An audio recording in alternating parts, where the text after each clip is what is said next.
Happy Wednesday. Happy New Year. Tomorrow's my birthday. So if you didn't know, I'm one of those unfortunate people where it comes right after Christmas. So happy birthday to me. Um, I'm sure you've noticed this is not my house I'm in. I have this really cool plant sunroom in this old house we're renting Airbnb for the week. And so perfect opportunity to talk about flexibility because I am currently in Jacksonville, Florida. Have some closings this week. They're still getting done. Most of you know my husband works here during the week. But what you don't know is our truck got hit and we only have one vehicle. And that doesn't work when you live in two states. So thankfully, kids are still out of school. I'm down here so I can take them to work and then still work, take care of the kids, all that jazz without being stranded while insurance gets us a rental. So fun times, but flexibility. It is super important. It's how we've gotten this far in life. And I know so many people further in life because they are flexible. And so we're talking about it in terms of real estate, but also just as a lifestyle in general.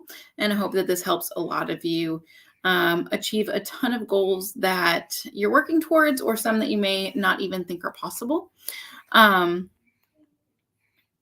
So a couple ideas.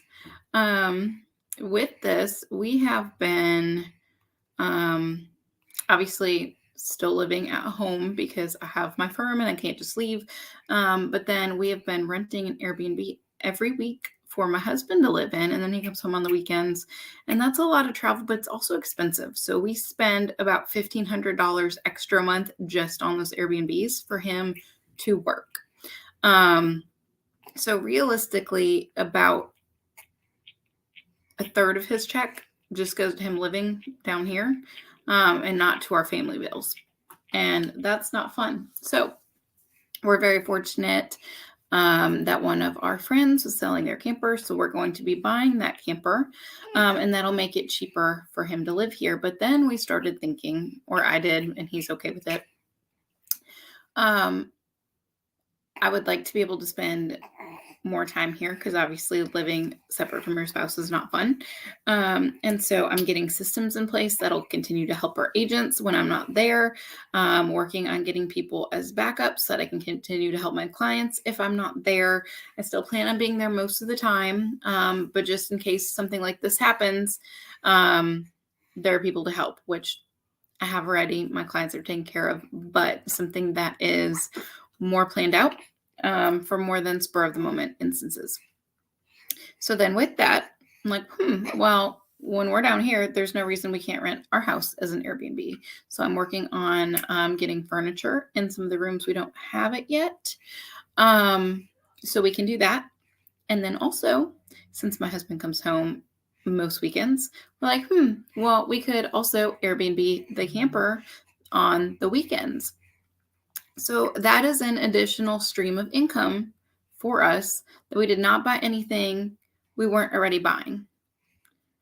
The Airbnb that we're staying in is genius. These people are doing a garage conversion on their detached garage, and they're going to live there while they rent out their house, which is what we're in right now. Because they're not done, they're staying in their camper in the driveway and still renting this. So there's a lot of stuff you guys can do. We do that. We've done that for just life. I would say sacrifices. We lived in a very small space before we bought our house. And there's a lot of things that you can do if you're willing to just sacrifice for a little bit. I mean, heck, we're living in two different states. No one wants to do that. But it's to create long-term goals. And in this, too, we've had to shift our thinking and realize that even the things we use can be rented. And guess what? Airbnb rules don't apply the same if it's your personal home. So both our camper and our house, we don't necessarily have to follow the same guidelines as someone who buys a property to Airbnb it. Now, the other thing, too, is that also goes towards long-term goals because eventually we want our current home to be a rental. So no matter what that looks like, if we end up here long term, or just, moving on to more space, or honestly less, because we found we can fit our 6 people family in a 2-bedroom house just fine, and save some money that way. So I want you guys to be thinking about stuff like this, that you can use what you have to make a profit. Even if you don't have something steady, go ahead. If you travel even like once a year, go ahead and get your home ready. Take some pictures. Go ahead and set up an Airbnb. Only make the availability when you're already going to be out of town. Have a friend or family member help you as like a co-host. And so then they can come if your guests have any issues while you're out of town. If you don't want to open your home up like that, there's a ton of other things that you can do. If you're looking to get into investing, you don't necessarily have to have all of the funds. You definitely don't have to buy cash. There are some programs that look at the house and not as much you. So if they already has a tenant in it on a lease, you're just looking at the cash flow of the property, and you just need to bring your down payment. Most of the time, those 20%. I'd check with the lender. You might get a little less, but I want to say they're all 20% right now. She's a goof. And then even if you don't have that, because like 20% of 300,000 is still $60,000, you can always say you have $10,000 and a couple of your friends have $10,000. You guys can all form an LLC together, put that money in the LLC. The LLC can buy your investment property, and then you guys can split the profits. So don't overthink it. A lot of it's easy. Forming an LLC, honestly, was fairly inexpensive and not very time consuming. Depending on how it's structured, how many people you have involved, you may want to have it be a little bit longer of an operating agreement that really specifies who gets what, how everything is run, and make sure it's ironclad legally so that no one gets screwed over. But it's really not that difficult. If you guys have any questions on business, on investing, if you are in a position where you're like, man, I really need extra income, I can't figure this out. Well, obviously my primary expertise is real estate. I also, have been a broke college kid. I've been a single mom, even married. We have 4 kids, and again, 2 different housing expenses. You have to be a little bit creative. And if you know me, I don't like living super cheaply. I try, I'm bad at it.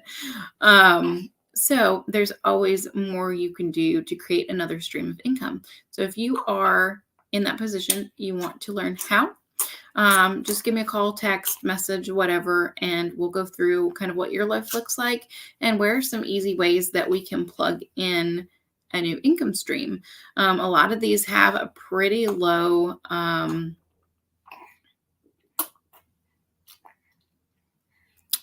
my brain just stopped for a second. You'll have to forgive me. Pretty low entry cost is what I was going to say. Things like photo booths or vending machines are pretty cheap. If you make something, you can sell it. If you garden or you have chickens, you can sell those things. If you're doing an Airbnb, even if it's your personal house, so we just redid our kids' room. It costs us less than $500. I know $500 isn't like something we're just throwing out, but for a bed and mattresses and sheets and mirrors and all kinds of stuff, it's not that bad. You can get a bed frame and mattress really for $100 if you do it right, and those are brand new.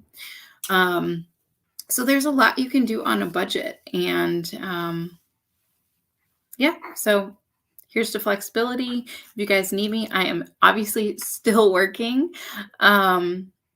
Probably won't answer anything tomorrow around dinner time because it's my birthday and my husband will finally be off work at that time, but I'll be available if you guys need anything at all. Obviously, clients come first if there's an emergency, but we're also all about family. So I love you. I will see you next week. And again, don't